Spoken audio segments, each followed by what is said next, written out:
नमस्कार, मी प्रियांका आणि प्रियांकाज किचनमध्ये आपलं मनापासून स्वागत आहे. रानभाजीच्या सिरीजमधली 5वी भाजी आहे आंबटवेल. या भाजीची चव साधारण आंबट असते, त्यामुळे याला आंबटवेल असं म्हटलं जातं. चला तर मग आपण रेसिपीला सुरुवात करूया. ही बघा, ही पण एक रानभाजीच आहे. हिला आंबटवेल असं म्हणतात. ही बिरड्यामध्ये किंवा चण्याच्या डाळीमध्ये घालून ही भाजी करतात. ही भाजी साफ करायची म्हणजे दाखवते मी तुम्हाला आता.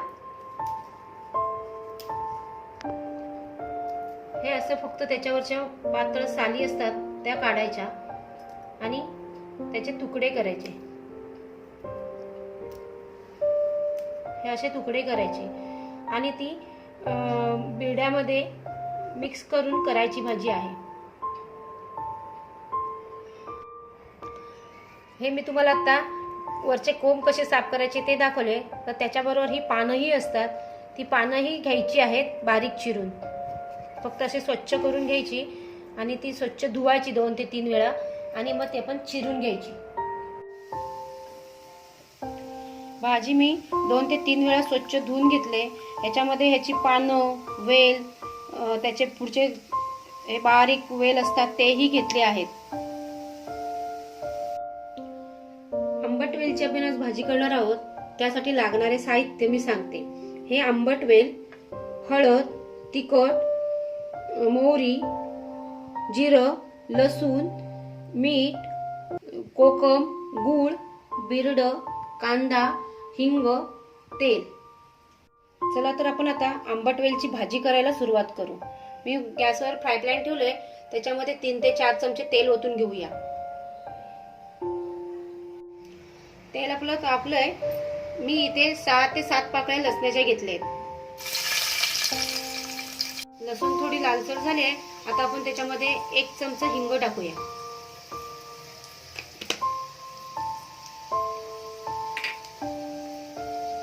त्यामध्ये 1 चमचा जिरं टाकूया.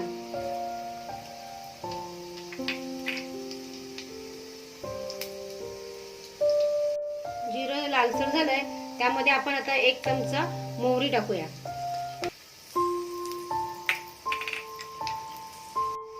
इथे मी 1 कांदा चिरून घेतलाय तो टाकते.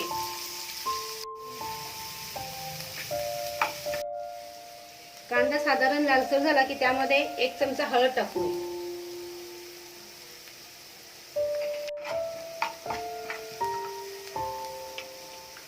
त्यामध्ये मी 1 वाटी बिरडं सोलून ठेवलं होतं ते टाकते.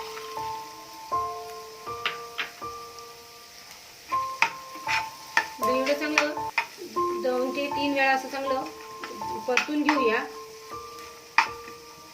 आता बिरडं परतून झालंय. त्यामध्ये आपण 1 चमचा तिखट टाकूया.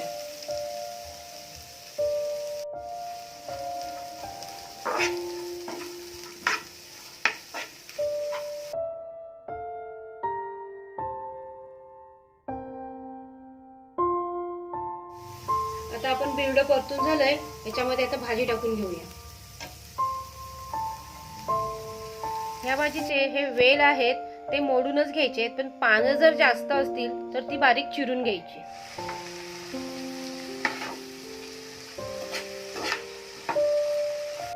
जर तुमच्याकडे बिरडं नसेल तर तुम्ही चण्याची डाळ किंवा तुरीची डाळ सुद्धा वापरू शकता. त्या डाळी घालून सुद्धा ही भाजी खूप छान होते. यावर पण आता झाकण ठेवूया आणि वरती पाणी ओतूया. मी 1 वाटी इथे पाणी ओतलंय. ही मंद आचेवरच शिजवायची आहे, कारण वाफेवर भाजी शिजवली की ह्याला टेस्ट छान येते.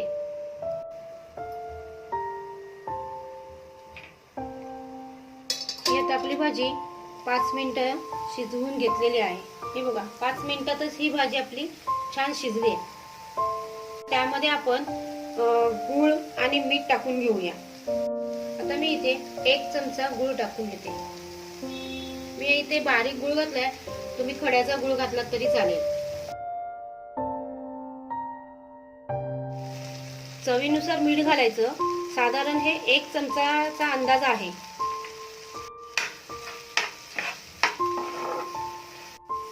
आता आपलं ही भाजी शिजली. आता ह्याच्यामध्ये आपण कोकम टाकणार आहोत. कोकम पण अगदी थोडं टाकायचं आहे. इथे 1 कोकम टाकते. बारीक करून.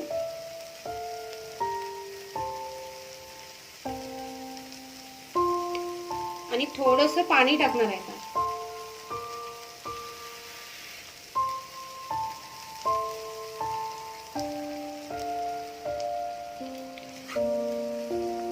ही थोडीशी अशी ओलसरच भाजी छान लागते.